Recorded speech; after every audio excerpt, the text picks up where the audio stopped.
Hi folks, welcome back to Pop Pop Fizzle. I'm Jeff, and I am bringing you my spoiler review, or spoiler discussion, really, of the First Purge. If you watch my non-spoiler review, you'll know that it landed somewhere in the middle for me. It wasn't, to me, worth the big screen treatment that it was getting, but I did recommend it, if you want to catch it on Redbox or Netflix or what have you. Neither of those are sponsors for us. But yeah, those are my thoughts in the non-spoiler review. And in this review, I just kind of wanted to get into more detail about what didn't work for me and why it didn't rank a little higher for me. We, of course, know, and I'm sure you know, that no movie is without its flaws. I struggle to think of a perfect movie. Every movie has one little thing or two little things that throw it off, even the best ones. This is not one of the best ones. So there are a few things here that I struggled with. But I didn't run screaming out of there. I didn't leave in the middle or anything like that. So I watched it through. Like I said in my non-spoiler, I didn't hate it, but I didn't love it. And so we're just going to break down some of those things right now as quickly as I can for you. If you haven't seen the movie, this will be your last warning. This is a spoiler review and discussion. So if you haven't seen the movie and you're planning on seeing it, please don't watch this. Just hop over to my non-spoiler review and watch that instead. I'll put the link for that down in the description. But here are my thoughts on the First Purge. First of all, this franchise has been hit or miss with me from the start. I thought the first one was fairly interesting because it was a new concept and I wasn't really sure where it was going or how it was going to all play out. So I rather enjoyed that one. They've had diminishing returns since then. I enjoyed Frank Grillo's character to some extent over the last couple of films, but the films didn't really go anywhere. They didn't really expand the world or our knowledge of what they're trying to do with the Purge. The movies seem to be a setup for, this notion of violence unchecked and what it does. And it insinuates that that's within all of us and that we're all capable of doing terrible things. Although obviously there are always people who are not willing to purge and they're just trying to survive the night. But it seems to me that over time, because of the nature of these films and because they want to put as many butts in seats as they can, that they up the violence ante quite a bit and they try to make the deaths more spectacular, more gruesome, and more intense for whatever the protagonist is having to go through. And I think they run the risk there of glorifying violence instead of showing how awful it is. And it becomes then not an abject lesson via a fun genre film, but then becomes a glorification of the very thing that I think it was meaning to condemn. I thought it was interesting that the film did not play politics, that it created a third party to make this thing happen. I think both of our political parties have issues and some things that they're guilty of and things that they could do better. I was glad that the movie didn't play politics by calling the bad guys Democrats or Republicans or whatever. That to me makes it a little more open. So I was glad that they took that move. But there were several things that stood out to me as being problematic with the film overall. The first thing was the acting. There was nobody that I hated in this film, but there was nobody that I felt really drawn to in this film either. Our lead character, Naya, and her brother, they were likable and certainly appreciated that she was speaking out and that she was trying to help people get to safety and all of those things. But her acting, especially there was a moment between her and the character of Dimitri where she goes to confront him about her brother. And it was supposed to be an intense, dramatic scene. And it just felt a little flat to me. I wasn't buying the emotion behind the things that she was saying. I'm sure she's a good actress. It may have just been the way that the scene was written. Or it also may have been, in the middle of shooting a bunch of other things and she just wasn't feeling the emotion that needed to be in that scene. And that of course, is part of an actor's job. But I just never felt like she wasn't terrible, but I just never felt like I bought into her as a character that I cared about enough to want to follow through this film. I was never on the edge of my seat worried that something was going to happen to Naya. I was never on the edge of my seat worried that something was going to happen to her brother. There was so much violence in the film that it just felt like they were just pieces of the puzzle and not characters that I needed to care about. So that was a problem that I had. Dimitri, likewise, who ends up being kind of the hero of the story, Although I enjoyed the scenes that he was in and the action bits that he and his crew were a part of, it's hard for me to think of a drug runner and weapons seller as a hero in any context. I get that. I like the moral complexity of, yes, he does all these terrible things and kills people that stand in his way. However, he also protects his neighborhood and the people that he grew up caring about. Or I get that. I understand that. It makes him a morally complex character. I don't have a problem with that at all. As a matter of fact, I like morally complex characters. But it's hard for me to root for, as a hero, the guy that I just saw shoot somebody in the head, the guy that I know has prostitutes brought to his apartment all the time, a guy that I know employs drug runners and all these other things. I mean, it's just hard for me to root for him as the hero. I just tend to think that he's no better than any of the other people that are out there doing the purge. So while it was cool to watch him trying to protect people and trying to save basically his neighborhood, I didn't buy him as a hero. And they gave him kind of the last line. Someone asked him, what do we do now? And he says, we fight. Well, what does that mean? I mean, you just experienced the first purge. You don't know when or if another one's going to happen at that point. We get a little bit of information in the after credits or in the mid credits, but it's like, you fight what? Like, what do you mean? Take to the streets with guns? Do you mean fight politically? Do you mean put pressure and protest in all the right places like Naya was trying to do at the beginning of the movie? What does fight even mean in the context of what we've just seen? And I felt like that was a nebulous statement from a nebulous character that I couldn't really get behind as the hero of this piece. There was one element that I liked about him that I'll tell you about later. And I thought, his acting again wasn't compelling, but it wasn't terrible either. I bought him as the character he was playing, so I didn't have a problem with him. One thing that stood out to me having seen the other films is the technology involved of giving them contact lenses and the drones and all that stuff. It seemed like they were introducing all this new technology, but this was supposed to have happened first.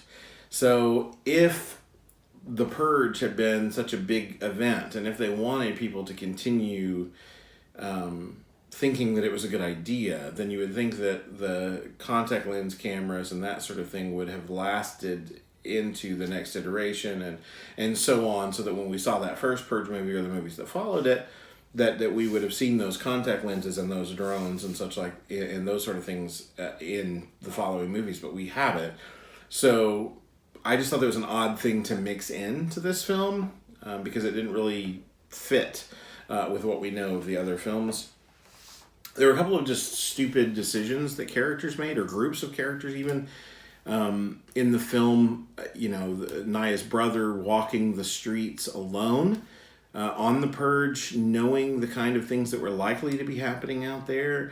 And even Dimitri, who was kind of our hero at the end, when they're storming the tower, and he's going in to try to protect Naya and the rest of the people there, he literally walks into the building across this giant street and sort of courtyard area or whatever to get to the building, and he just walks out in the open with a bag over his shoulder and a gun in his hand or whatever, and he walks in like he's not making himself a target. And several other times, Naya and her brother, we saw them hiding behind things, and we saw them moving around trying to stay in the shadows and whatever. And so maybe the idea was that Dimitri was such a cool, hardened character that he just didn't care that he was going to go in or whatever, but it just made him seem stupid. It just seemed like a stupid move, knowing what he had seen and experienced the rest of the night, walking out in the open. Her brother made poor choices throughout the movie. Naya's brother did, and I don't remember the character's name off the top of my head, but he made poor choices throughout it, including walking down the street by himself in the open with nothing but a handgun, nobody to watch his back, and so those sorts of decisions just make me not care about characters. Not that we all make the best decisions when we're under stress, but don't show me that someone's that dumb and then show them doing something really smart later. If they're not thinking, let's stay on that not smart or not realistic thing toward the end of the film when the bad guys, what we know to be mercenaries, are going into the tower and are purging every level of this tower. We see them in their full sort of military regalia, but wearing masks. And I think any military or police officer would tell you that they would never wear a mask if they were doing that kind of close quarters situation where there could be firefights and that sort of thing, because those sorts of masks, the eye holes, some of them didn't look actually aligned to their eyes, and the mask would sit in front of your face, which would limit your peripheral vision. So a lot of issues with that I don't think any real mercenaries or military guys would actually do. It just seems foolhardy to be so in keeping of the notion of the purge that, if they were going to disguise their faces, I think that it would have been like with camo makeup or something like that would have, hidden their features but not kept their vision from being what they needed it to be. In a firefight, that struck me as being particularly dumb. It makes more sense to have the citizenry, sort of wearing the mask and participating in the purge that way, and it's, like some sort of twisted version of Halloween. That makes a little more sense, but having military guys do that just struck me as being particularly dumb. We saw the couple of women. I don't know if they were supposed to be a lesbian couple or not. They didn't really go into the context of their relationship, but they had said that they had never been treated well in the neighborhood. And then we see them with shopping carts filled with dolls. And then that comes into play later when Naya's brother finds, in an alleyway, all the dolls laying around, and picks one up and it's got an explosive or whatever. And so my initial thought was, how did these two old women hook up all this, all these explosives to dolls? How did they have the know-how to do that? And just start firing them off. And it looked like she had a remote. It looked like one of them had a remote control. So it's like, how do you have them sequenced in such a way that you're blowing up the ones nearest to him? That seems pretty unbelievable to me. But then later, Dimitri is told that by one of his henchmen that the henchman has picked up a bunch of weapons and a bunch of tech that has hit the street. And Dimitri says, okay, so they've been flooding the market with this stuff in preparation for the purge. But the explosive stuff that he has, that he later uses in the climax of the film, is much more powerful and much different than what we see those old women using. And even if the old women were given the tech that they had to make those little dolls explode, those explosions were nothing compared to the one that Dimitri had. And how would they have known how to hook them up properly and use them properly and all that? It seems like training would be needed, and that's a whole other can of worms. And that just didn't strike me as believable at all. And I know that sometimes with these sort of movies, you just check your brain at the door and accept what they're giving you. But, so many other elements of this were real world, aside from the sci-fi drones and eye gear. But so many other elements were real world that just stood out as, most women that age would have trouble telling you, how to access parts of their phone properly. I mean, it's a stereotype for a reason. That sometimes folks that are older may have difficulty understanding technology because they haven't used it as long. And so it just struck me as being weird that they could just be given some bombs and here, go nuts, and then they could figure that out on their own. That was one thing. And then the one thing that I actually really thought was a nice bit of an homage, if it was intended, I don't know that it was, but toward the end of the film, as Dimitri's guys are killed by the drones and he is prepared to go into the tower on his own to save Naya and her brother, that he takes off his jacket and lays it across his friend's face after she died. And then as he's talking to his other friend, he takes off his shirt, which leaves him in a white wife beater. And so as he loaded up with all these guns and this bag of weapons and starts going into the tower where he's going to face off against a bunch of armed men, it was very Die Hard to me. It was very, very much a John McClane moment of him in the white wife beater that we knew was going to get dirty and bloody in the tower, going in with his guns to face off against a tower full of bad guys. Very diehard, but I liked it. It was a nice. If it was intended to be an homage, it worked for me. And Dimitri was a tough enough character that I believed that between his street smarts and the toughness we had already seen and his knowledge of the building that the bad guys didn't have and all that he would have a fair chance of getting through there. I didn't care for the Skeletor character. It just seemed like a plot device, the way that he was used, and there wasn't anything to him. Like, we don't know why he was like that. So all of that was kind of a bit silly to me. But overall, it just felt like here's a loose story that we can hang on the framework of the Purge. People know what the Purge is, and and I think there was so much potential for something called the First Purge. For instance, this was relegated to Staten Island, and I feel like if they would have gone smaller, obviously nationwide we've seen. And to be fair, Staten Island is definitely a smaller area than what we've seen, but I think that a first experiment would be even smaller than that. I think a first experiment would be like, here's a little gated community. Here's a little, here's a tower. Even if you wanted to use that particular setting, here's a tower. We're going to lock it down. Kind of a Belko experiment kind of thing. We're going to put them in there, and then, they're going to participate, and anybody that survives through the night, we'll let them out of the tower, and they'll get X number of dollars and whatever. And that to me would have made more sense. I did appreciate the fact that they showed that without the interference that the government people put into the Purge, that not a whole lot of people would have participated.